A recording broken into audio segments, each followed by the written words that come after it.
Welcome to my course, Introduction to the Kitchen. My name is John McFadden and thanks for joining me.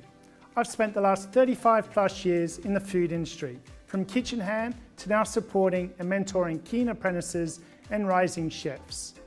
If you've ever wanted to work in a kitchen, then this is your one-on-one time with the group executive chef.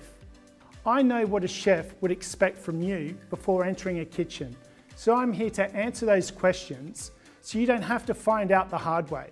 During the course, I'll introduce the common tools of the trade.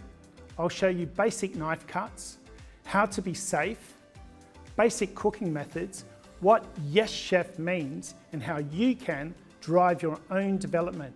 Everything which happens in a kitchen is something that has been built, something that has been tried and tested. It's not just a matter of giving someone a job or showing them where the stove is. Introduction training is where the party begins.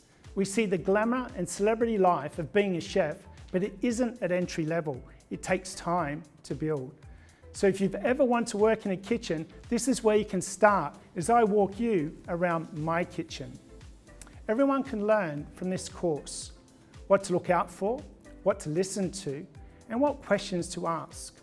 You'll walk away after finishing this course excited and aware. Come on, join my kitchen party.